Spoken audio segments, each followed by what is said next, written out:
tomando como guía lo que ya se observaba en Estados Unidos en las primeras décadas del siglo XX. ¿Por qué no hay un fuerte partido obrero en los Estados Unidos, pese a lo avanzado de la civilización capitalista en este país?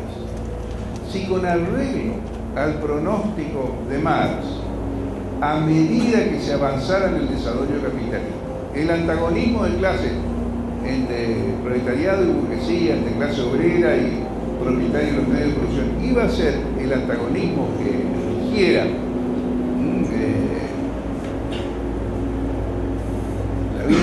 la vida social y política. Eso no ocurría en los Estados Unidos, mientras que ocurría en países europeos. Esta va a ser la cuestión. Entonces, lo que Torres dice primero es, bueno, hay que pensar más en términos de cuán americano era la Argentina y cuán poco europeo en este sentido del clivaje sociopolítico. Y entonces expone esta hipótesis. Dice, en aquellos países o en aquellas experiencias en que la explotación social o la exclusión social se conjuga con la exclusión política, o sea, los obreros no solo son oprimidos por el capital, sino que están excluidos del juego político porque el sistema electoral los excluye de la competencia política, es más probable que la fusión de estos dos elementos, exclusión del sistema político, explotación social, ayuden a la cristalización de partidos obreros de orientación social. Por el contrario, más complicado, no dice es imposible, pero es más improbable que esto ocurra donde el sistema político es más abierto, es decir, permite la acción de los trabajadores como ciudadanos, aun cuando se mantenga la opresión o la explotación de clase. Entonces él dice, bueno, ¿en qué situación se encontraban los socialistas? Tenía en el movimiento, en la tarea, en la acción destinada a organizar a los trabajadores, tenían como rivales a los anarquistas y a los sindicalistas, y en el terreno político a los radicales. El hecho de que la apertura política permitiera que el Partido Radical, sobre todo en su ala irigoyenista,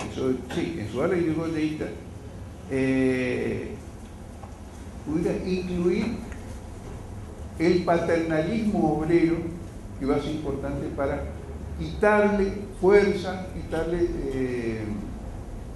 adhesiones de trabajadores al Partido Socialista. De modo que en el razonamiento de Torres, que toma en cuenta esto, bueno, ¿qué pasó? La visión europeísta, la visión ajena o de cierto desdén o de ignorancia de las tradiciones criollas, esto jugó un papel. Él dice, yo creo que el papel, que la explicación, por el lado de el modo en que se presentaron los conflictos sociales y políticos, cada uno por su lado, sin que apareciera, como ocurrió en Inglaterra, como ocurrió en Francia, como ocurrió en Bélgica, como ocurrió en Alemania. El largo periodo de proscripción de los obreros, proscripción política, del juego político y del Partido Socialista entre los obreros en Alemania contribuyó mucho a consolidar la identidad socialista de los obreros alemanes. De modo que esa confusión, y uno podría decir que después del 55, la proscripción del peronismo hizo un papel muy grande en favor de la consolidación de la identidad de los obreros como identidad, la identidad peronista como la identidad propia de los obreros. Eso es lo que tengo como respuesta inmediata para... Porque está la otra razón, que también es importante, la movilidad social. En el sentido de que cuando el hijo del obrero ya no es obrero, sino que puede ser profesional o propietario, la posibilidad de consolidar una tradición que vaya de padres a hijos, de hijos a nietos, como fue en Inglaterra durante mucho tiempo, la cultura obrera, que no fue la cultura de una generación de trabajadores asalariados, sino de una generación tras otra, que reforzaba el hecho de que la posición de los trabajadores en la estructura social y también en el sistema político pareciera confirmar que ser obrero era sobre todo una condición como la condición campesina en una sociedad rural. Todo eso ayudó a la permanencia de una tradición obrera, una cultura plebeya, que no ocurrió en Estados Unidos, no ocurrió en países ni tampoco en países de estos llamados nuevos, en países que se formaban por inmigración, como el caso de la... Entonces, a ver, en resumen, no hay un hecho que explique. Es un conjunto de elementos que se congregaron para...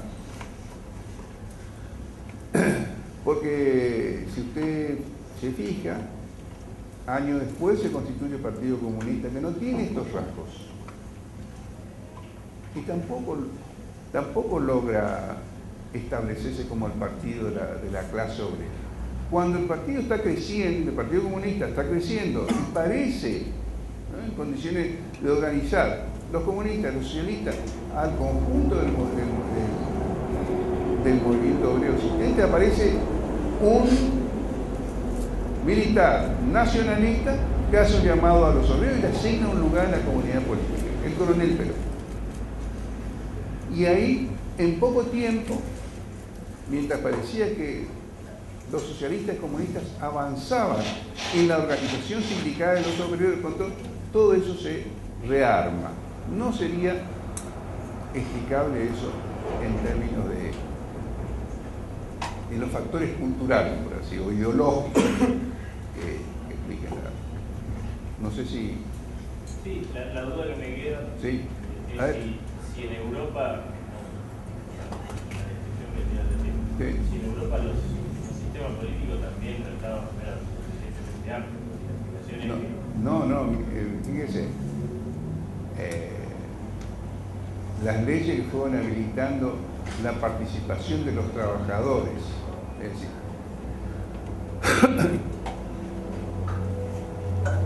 en el caso de la historia argentina, la idea de establecer un límite a la participación política fundada en la educación, no votan los analfabetos, en el ingreso, no votan los que ganan menos del tanto, en la propiedad, no votan los que no son, que rigió mucho tiempo de la vida política en los países europeos, acá no ocurrió de entrada.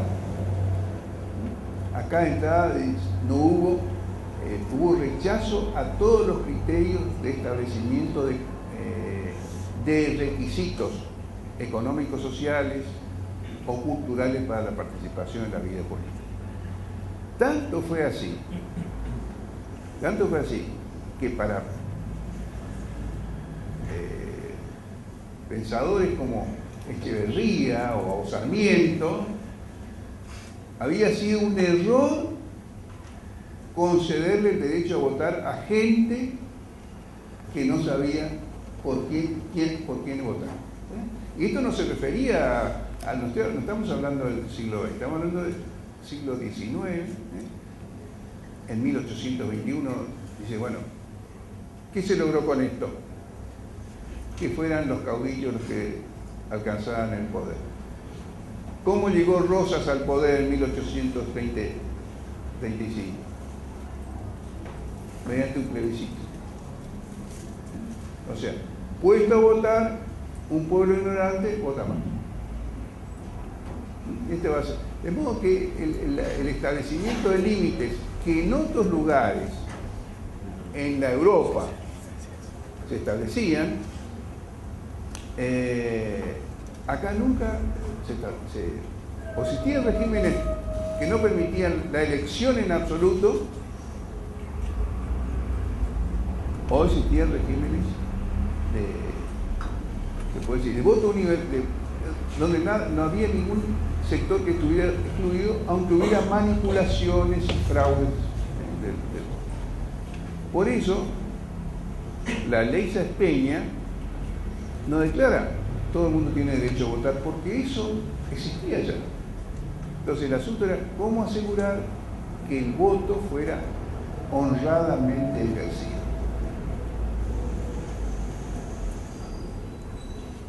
Bueno, así que les recomiendo que lea ese artículo de Torres, que está muy bien. O bueno, a mí me parece que está muy bien. Porque respecto a lo que fue cierta tradición interpretativa y cierta manera de condenar, no digo que no sea criticable, históricamente criticable, tal o cual posición de los socialistas, incluso una orientación general, como podría decir. Él mismo dice, bueno, se ha acusado a los socialistas por su arrogancia, por su sectarismo, por su dogmatismo. Bueno,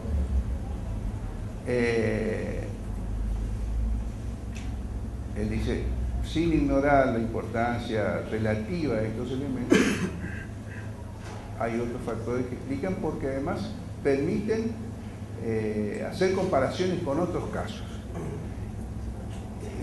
En las ciencias históricas y sociales, una cosa que enseña mucho es poner en contraste lo que pasa en un país o en una zona de países con otros, para tratar a veces de escapar a la idea de que lo que ocurre acá solo ocurre acá. A veces lo que ocurre acá no solo ocurre acá, y lo que ocurre lejos ayuda a explicar lo que ocurre acá. Sí, ¿alguien? ¿Cómo se llama?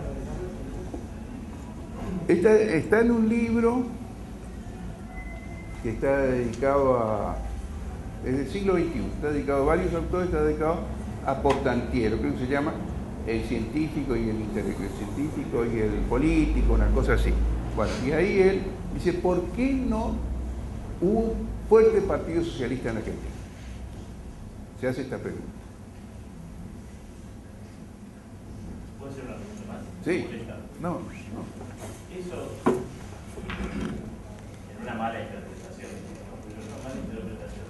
¿no podría llevar a la idea entonces de que la gente vota mal? Gracias a eso no hay partidos orgánicos, ideológicos. Buena pregunta. El asunto es que, miren, es como aprender a nadar.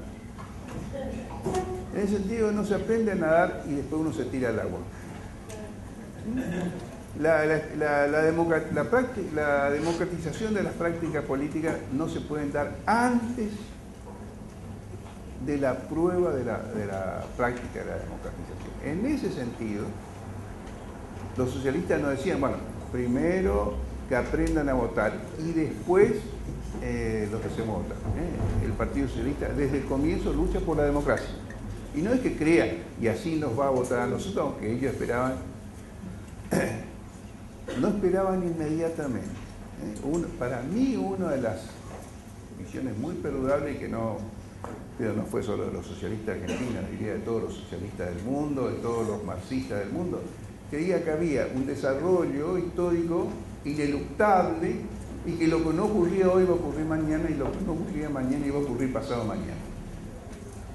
Hoy hay una visión de que el curso histórico es más contingente, que no hay un curso necesario que toda sociedad va a seguir. Y ahí empleo la palabra contingente, en el sentido opuesto a necesario, obligado. Contingente es aquello que puede ser o no ser. Entonces, hoy aparece también que la ligazón entre conciencia socialista y movimiento obrero es una relación contingente, no una relación obligada. Y que solo en ciertas experiencias la acción de los trabajadores se produjo de la mano de socialistas o de comunistas. En otros lugares fueron cristianos sociales, en fin, otras. A medida que se fue ampliando el campo de observación, a medida que el campo de observación no era Francia, no era Inglaterra, no era Alemania, y se fue extendiendo hacia otras zonas de desarrollo económico más tardío, más periférico respecto al sistema capitalista central. Sí. Una pregunta. Sí. A ver si vos le podés asignar, si le puede asignar alguna característica negativa, digamos, al no friccionismo del Partido Socialista hasta 1916, como el radicalismo, en cuanto a la ampliación de su base social de género, su apoyo social. O sea, si hay alguna característica negativa que haya influido un partido que no se tuvo y otro sí, para ampliar, digamos, esa base social. ¿Qué hubiera podido hacer para rivalizar con el radicalismo en ese terreno?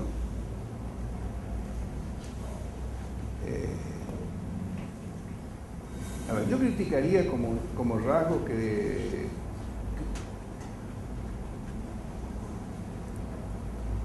hay un problema cuando uno observa las cosas hacia el pasado, que uno ya conoce los resultados. Entonces, el asunto es...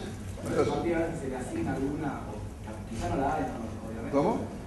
Que quizás no la hay alguna cosa en contra que le haya jugado, por eso dije, igual No, uno puede, voy a decir, me parece que había cierta jactancia en que era un partido que se basaba en la cultura más avanzada y en la ciencia.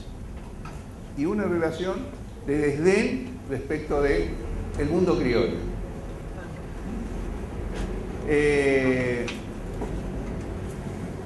Esto va a ser un partido un poco rígido y sectario, porque el que sabe habla con seguridad y confianza respecto al que no sabe. Uno podría decir que eso caracterizaba al Partido Socialista. Yo le digo sí, como caracterizaba a los partidos socialistas del mundo entero. ¿Sí? No era solo en la Argentina un hecho raro, era así en Uruguay, era así en Brasil, pero era así también en Italia. ¿Quién le ganó a Mussolini? No, Mussolini les ganó a los socialistas y a los comunistas. Y no es que le ganó las bases populares. De modo que hay cosas que no ocurrieron solo en la Argentina.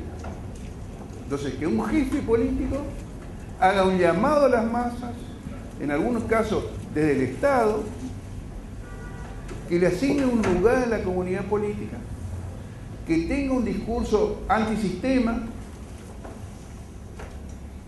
le plantea un desafío que no estaba en las previsiones de la visión socialista del siglo XIX. De modo que si usted me dice, ¿usted no encuentra? Sí, yo podría decir esto, me parece, pero si de no haber tenido esto, yo digo, el camino lo tenía garantizado, eso no lo creo. No lo creo, no sé qué hubiera pasado, pero no podría decir, si tenía esto, mire, le voy a dar otro ejemplo, aunque me adelante un poco. Muchos representantes de la izquierda nacional, Abelardo Ramos decía, yo entendí cómo era la cosa del peronismo, ya en 45 dije esto, y fracasó enteramente, como si él tenía las claves adecuadas, no logró formar eso, al contrario terminó su vida afiliándose al Partido Peronista, para ayudar a los negros, como dijo él. De modo que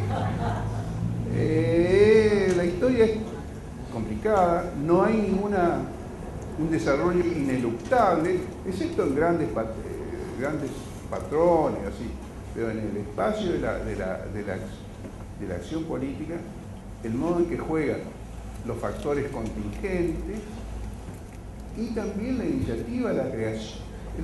La política es un espacio de iniciativa, de creación, no es un espacio donde uno espera que un proceso regular que por evolución me va a llevar a mí a tal lugar.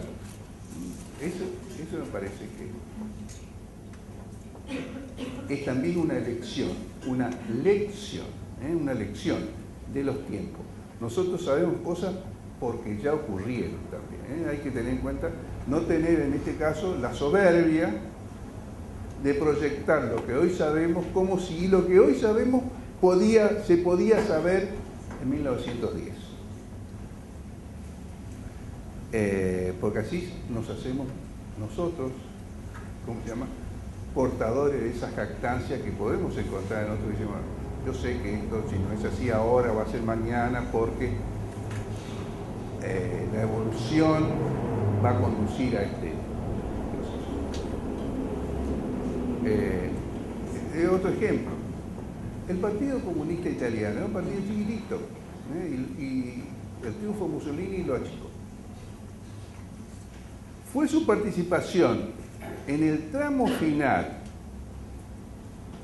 de la lucha contra Mussolini entre 1944 y 1945 lo que lo convirtió así, en poco tiempo, en el gran partido obrero de Italia. Pero no era, bueno, esto era porque lo había tenido una visión. A veces ciertos acontecimientos políticos, ¿no?, ayudan. Por eso la política, no hay ciencia de la política, no hay ciencia. Uno, con el saber, con el conocimiento sociológico, económico, puede reducir la escala del juego, pero no, uno puede decir, no, yo tengo la ciencia, sé para esto, para dónde va. Esta es.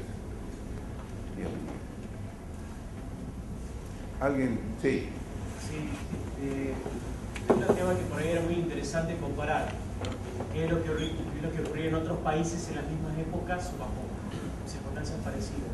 En el caso de Latinoamérica, y con respecto, volviendo un poquito atrás, con el tema de lo que era el sufragio, en el resto de Latinoamérica existió un sufragio igual que el de la Argentina, que no tenía ningún tipo de limitancia. No, Argentina fue un país muy rápido, que adelantado en ese sentido. Comparamos con México, vamos a suponer. En 1910 estalla una revolución social, que a los ojos del mundo no era una revolución social novedosa, sino uno de los tantos capítulos de revueltas y desorden y anarquía de ese país.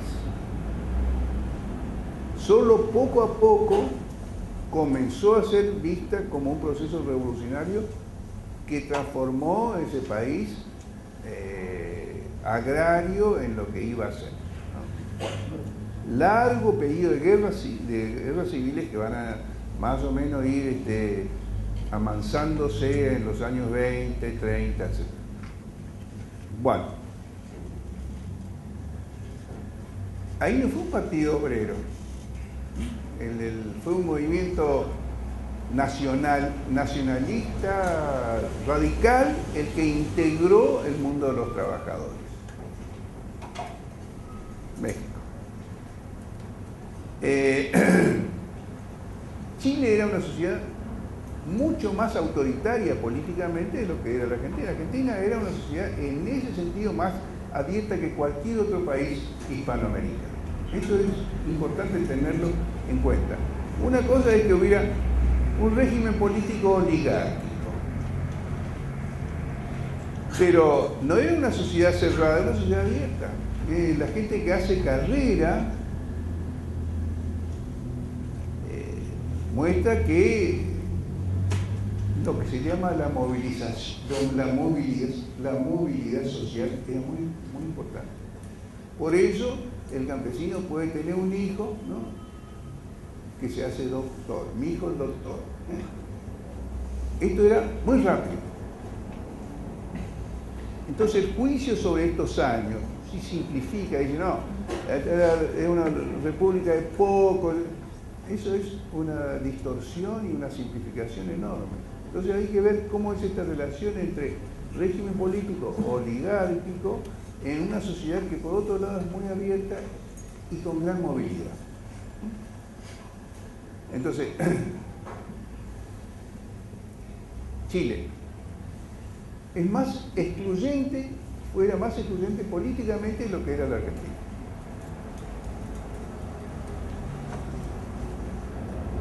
Perú, tardó, la fuerza que va a crecer y va a tomar. Es un partido de origen universitario, una fuerza de origen universitario como es el AMPA.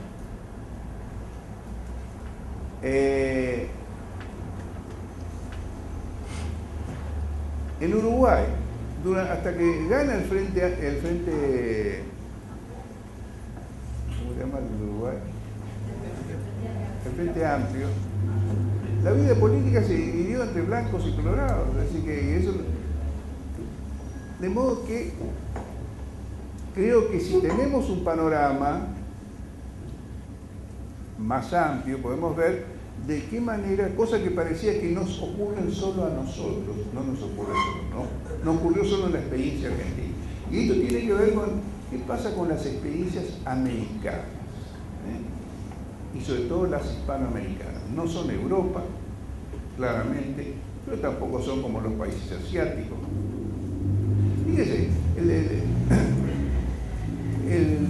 las primeras tesis del APRA están inspiradas en las tesis del Partido Comunista de China. Ahora, ¿qué tenía que ver China con el Perú? Yo puedo decir, ¿qué visión la de Haya de la Torre? No, era que tomaba... Bueno, de modo que, ¿cómo se llama? Lo mejor es ayudarse con la historia, las comparaciones, los paralelos, que amplían nuestro campo de datos para una interpretación.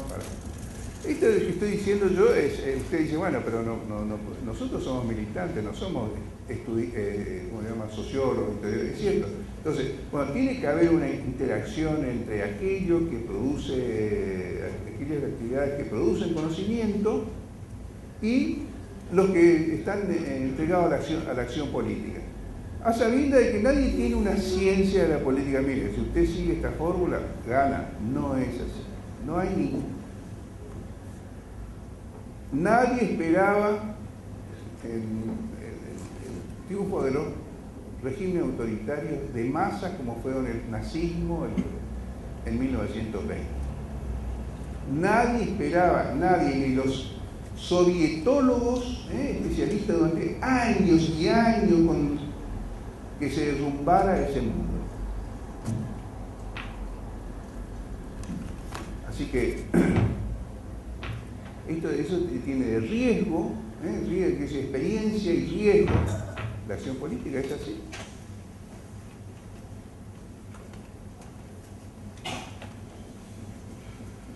¿Alguien que aprovechamos? Sí. Volviendo un poco con las instalaciones primeras, por lo que usted comenta, o sea, que está diciendo que el socialismo argentino tiene características parecidas con el de Uruguay y el de Chile, ¿no? Pero hay una diferencia, es que el Frente Amplio está gobernando y Bachelet otra vez vuelve a candidatearse. ¿Qué diferencia? Entonces hay diferencias, hay similitudes, también hay diferencias, ¿no? Uno está gobernando y el otro puede ser de voluntad. Sí, claro, no es cierto. Es cierto eso que usted dice, claro que el socialismo de Bachelet no tiene nada que ver con el socialismo de Salvador Allende. Es otro capítulo. Eso es importante tener en cuenta, y el socialismo el Frente Amplio es una convergencia de fuerzas de diferente orientación. Va de demócratas cristianos de izquierda hasta comunistas, pasando por sectores de los Tupamaros.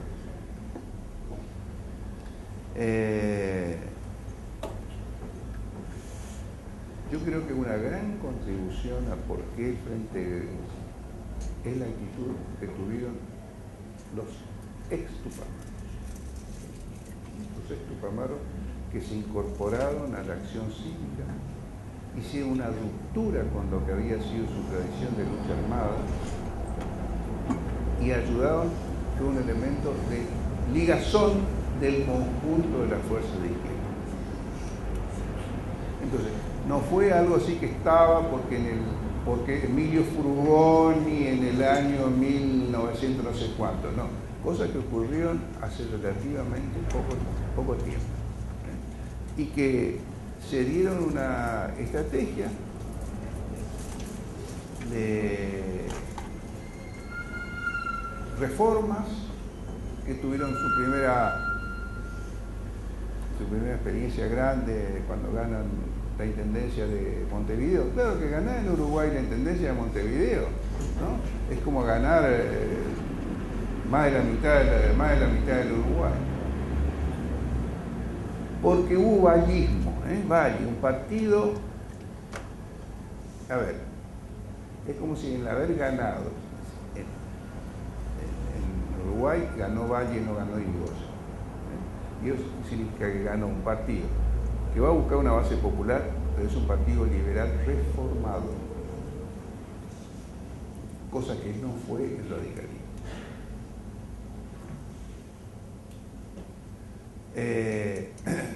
Gran parte de las instituciones perdurables en Uruguay vienen de la obra de este político uruguayo colorado, Valle, incluso el carácter laico de esa sociedad.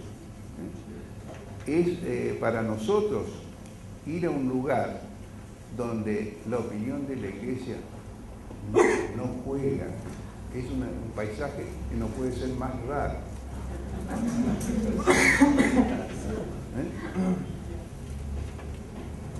En cambio, tenemos un partido popular, como fue el Partido Radical, con la que va a haber un retorno de la iglesia a la vida pública.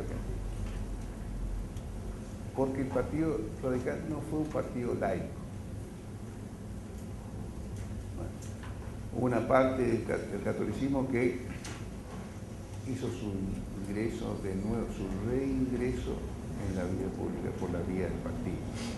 Porque el régimen falaz y descreído, escúchenme bien, descreído, es también una crítica al carácter laico, cientificista, secularizante de la gente del 80, de los ilustrados. Fíjense que si uno dice, bueno, si hay un actor de la vida cívica argentina muy importante hasta entonces, que es la iglesia, si hay un actor derrotado en la década de 1880, es la iglesia y los católicos. Van a volver poco a poco a la vida pública argentina, a tener un papel cada vez más importante a partir de los años 30, del siglo pasado, del siglo XX.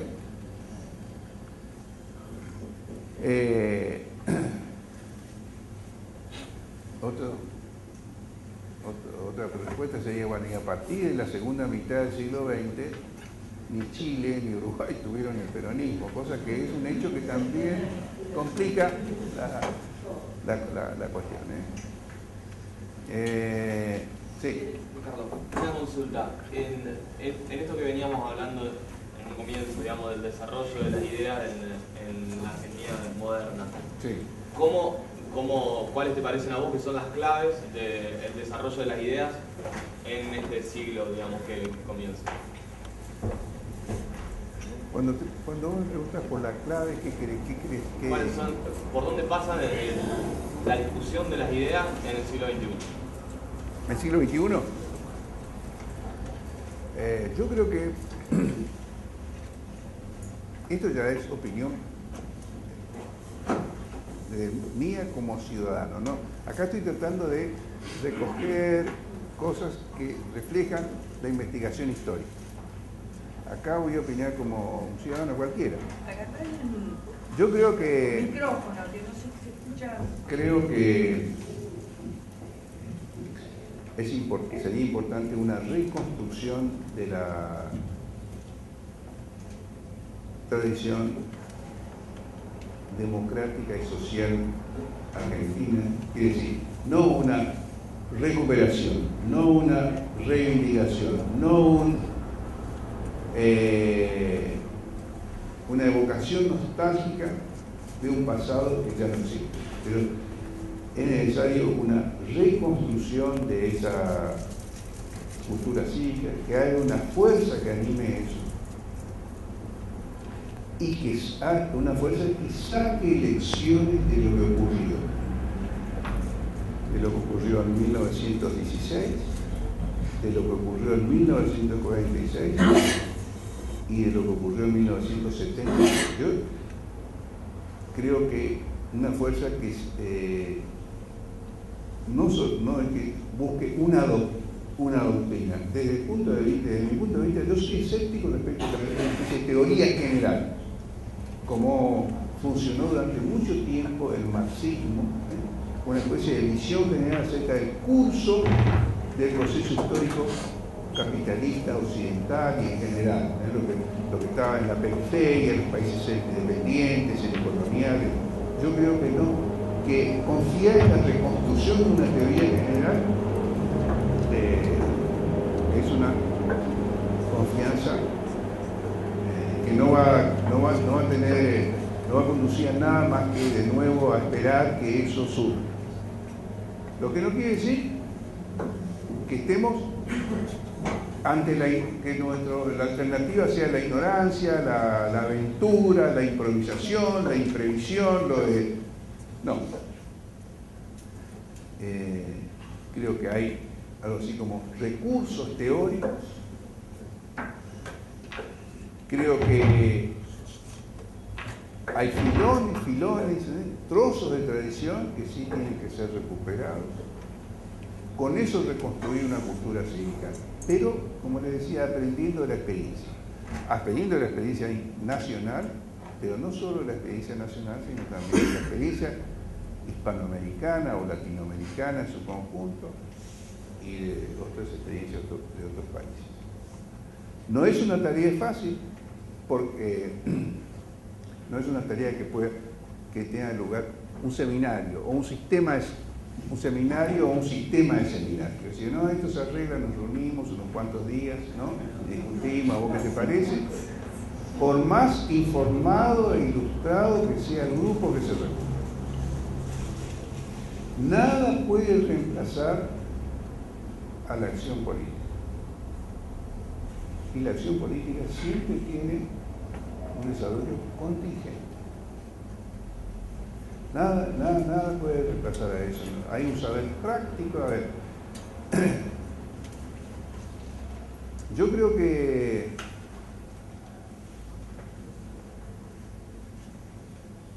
los intelectuales, para decir, pueden prestar una ayuda importante a la lucha cívica argentina. Pero no diría los intelectuales son, por definición, la fuente de la lucidez política. No lo creo para nada.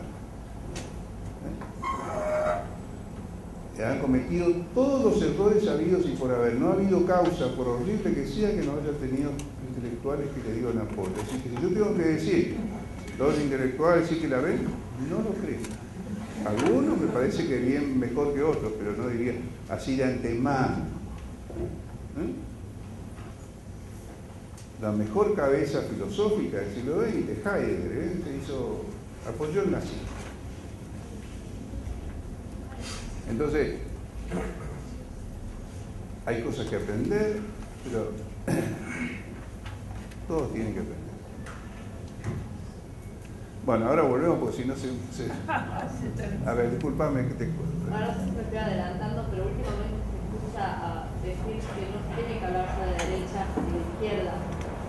y que ya no exista la derecha y la izquierda. Yo quería saber usted qué piensa de lo que escucha decir sobre eso. Te voy a contar una pregunta rápida, para salir. Dice, había un pensador francés que se llamaba Alain. Alain era su seudónimo.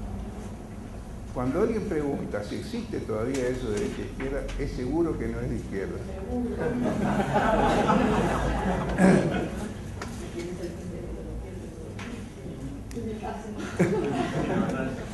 Es decir que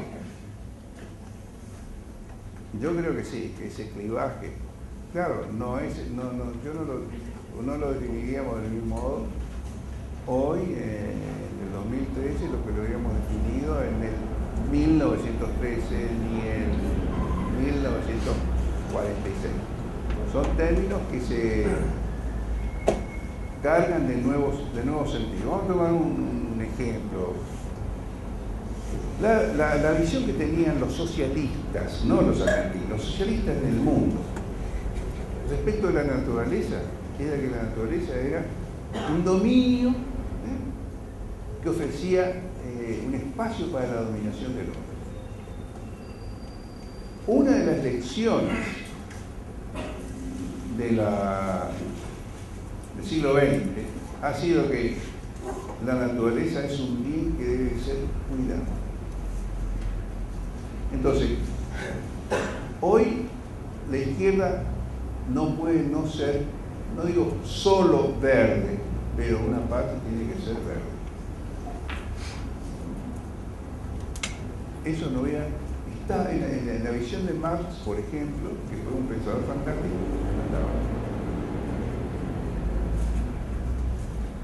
Creo que después de las experiencias del siglo XX también, la idea de una sociedad sin Estado, en que el Estado se extinga, hoy me parece como una utopía que produce regímenes despóticos. De modo que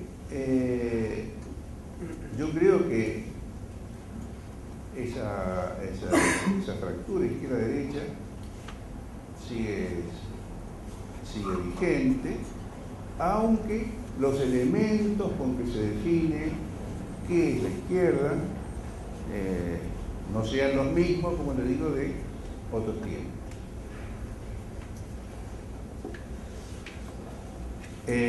Bueno, nos hemos ido. A ver, ¿qué hora tienen, por favor? 2:30. A ver, es hora de cortar.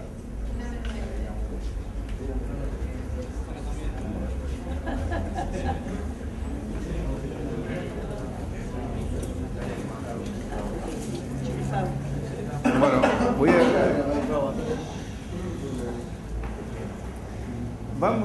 vamos a dar por esa discusión que se hace, empezaba a hacer antes de reiniciar, vamos a darla por hecha con este intercambio de opiniones, porque se va a cortar mucho y no quiero tampoco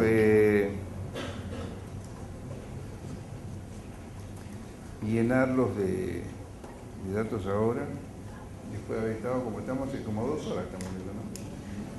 Vamos a cortar un poco acá. ¿Puedo hacer una pregunta que tiene que ver con el tema ya que terminamos? Sí. Con el tema de derecha e izquierda.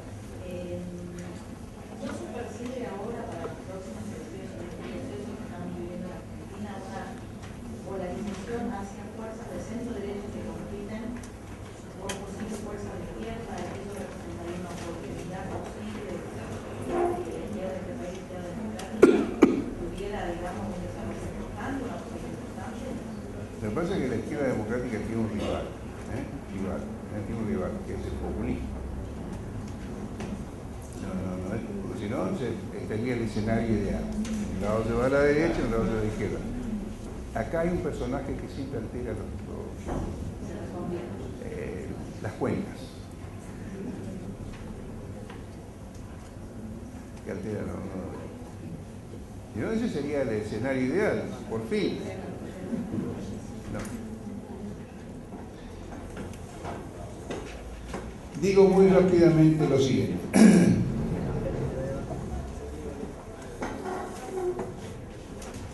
Recuerda que lo primero que les leí, dice, bueno, la Argentina hasta 1914 parecía marchar en determinada dirección. Y también describí cuáles eran los problemas que se presentaban a los ojos de los grupos dirigentes, pero también aquellos que se presentaban para los que se oponían a estos grupos dirigentes. Por ejemplo, la palabra de la posición del Partido Socialista, que ponía en cuestión la hegemonía de esa minoría, pensaba que esa minoría de alguna manera había cumplido un ciclo histórico y que en el nuevo curso la clase obrera tenía la posibilidad de erigirse crecientemente en el actor y director de un nuevo ciclo social y político. Bueno, este horizonte va a sufrir dos grandes trastornos, dos grandes choques. Uno fue el de la guerra 1914-1918.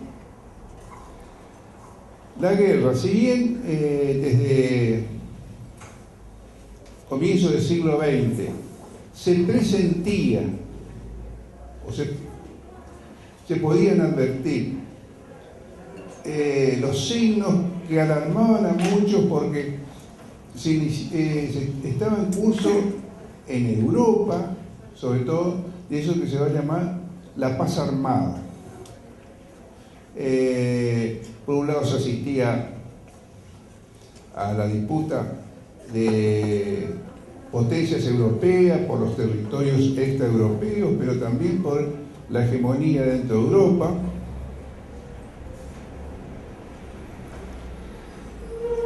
Y comienza a aparecer en el horizonte la posibilidad de peligro, aun cuando muchos pensaban que era remota que países civilizados ingresaran en un conflicto bélico. Finalmente, esa perspectiva que parecía alejada al comienzo se fue volviendo cada vez más cercana y finalmente estalló un conflicto bárbaro, o que los civilizados consideran propios de la barbarie en el corazón de lo que se consideraba la civilización. Una guerra muy destructiva,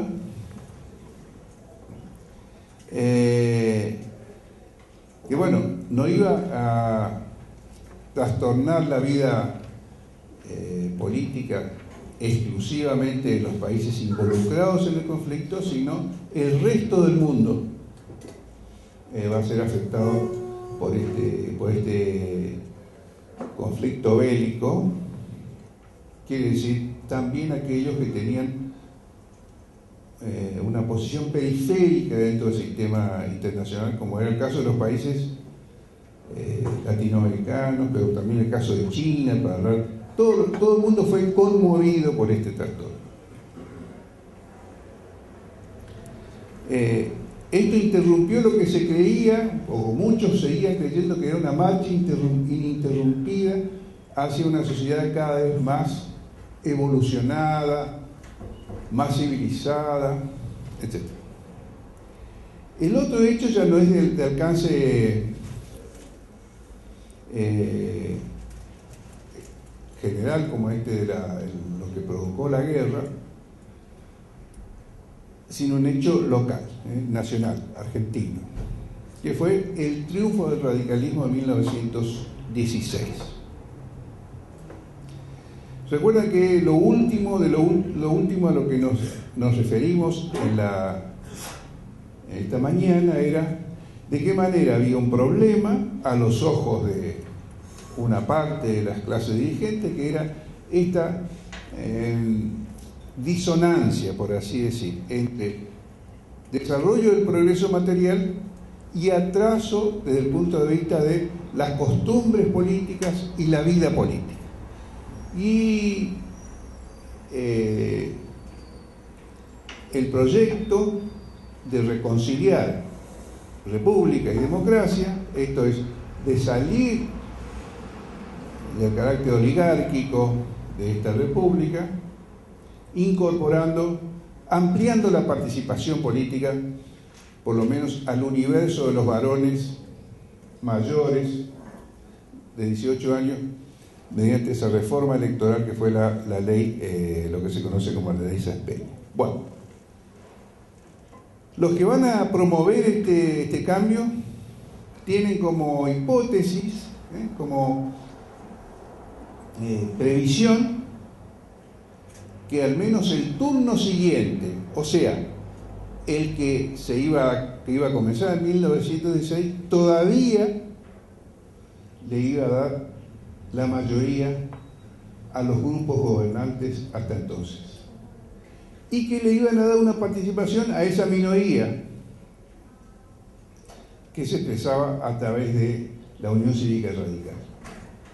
El resultado, que fue primero el triunfo de los radicales y por fin el triunfo nacional del radicalismo y del irigoyenismo, el que va a producir otro gran trastorno en la vida pública argentina.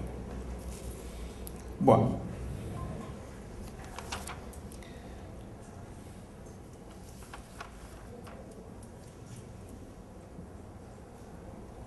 tomo aquí entonces, si en las filas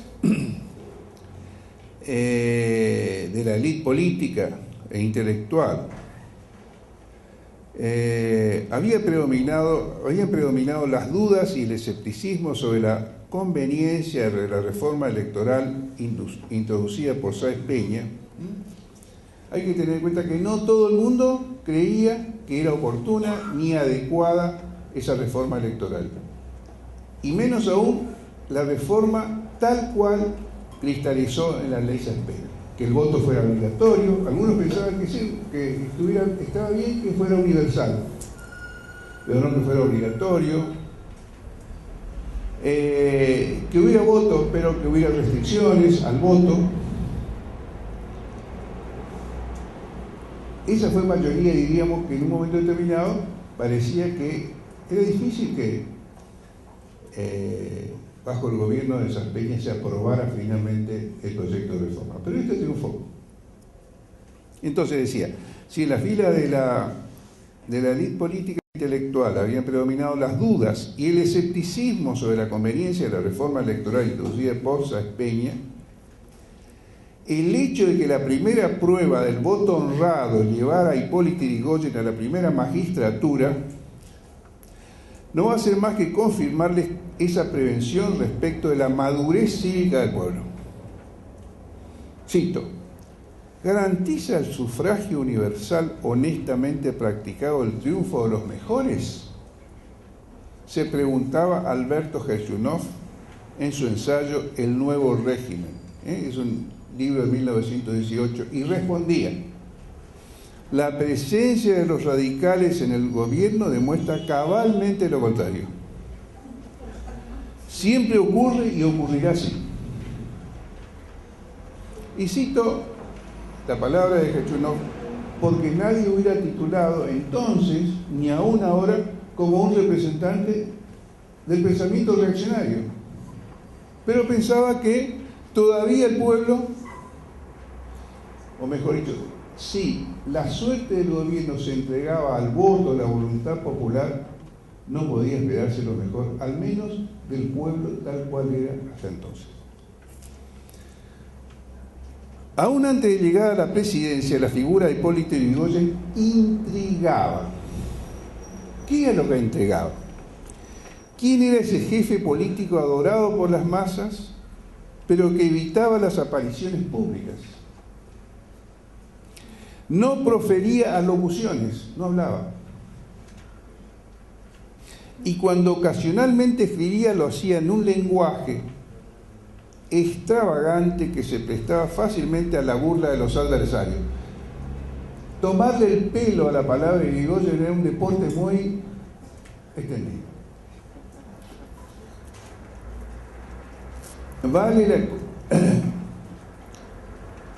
como decía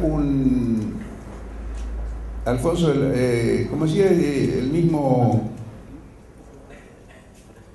Hechunov, vale la pena acercarse a esta figura para fijarse en sus rasgos. Es por primera vez que se suscita tal fenómeno en nuestra existencia política. Los correligionarios lo deifican hasta el punto de parecerles blasfemia cuando uno se atreve a preguntarles en la intimidad si es realmente un hombre preparado para la posición que ocupa. Para otro, este sí, un hombre, un representante del pensamiento reaccionario, y va a ser uno de los inspiradores del nacionalismo autoritario más adelante, Alfonso de la Ferrer. Esa figura deificada de Sila y Irigoyen era la de un, cito, anormal que parece juzgarse elegido por Dios para la felicidad de la República. Entre los miembros de la élite política e intelectual tradicional se volvieron moneda corriente dos ideas e imágenes. La de que el gobierno radical, esto es importante, implicaba una ruptura con la gran tradición argentina. Recuerden ustedes que decíamos que parte de lo que se va a conocer como historia oficial era la convicción de que la Argentina había sido organizada como nación por una élite ilustrada, que la Argentina había sido creada por esta minoría que le había impreso a la Argentina sus rasgos civilizados y la había conducido en la dirección en que el país debía marchar. Entonces, primer cuestionamiento a lo que significaba el irigoyenismo. Era la ruptura con esta gran tradición. O sea, la tradición de los gobiernos ilustrados. Y la convicción, por otra parte, de que los viejos males de la Argentina habían retornado con Irigoyen, que representaba ¿qué? La reaparición del caudillo y del caudillismo. Toda la tipología sociopolítica forjada en el lenguaje público, periodístico, ensayístico, desde fines del siglo XIX, para caracterizar a la gente peligrosa, de extramuros, a las personas falta de calidad, falta de distinción, orilleros, compadritos, guarangos, además de estigmatizaciones más viejas como chusma y mulataje, fue empleada para transmitir la certeza de que un mundo social y culturalmente bajo había ocupado las funciones públicas de la mano de un jefe mesiánico y demagógico. La comparación con Rosas y su régimen autoritario se volvió un tema recurrente.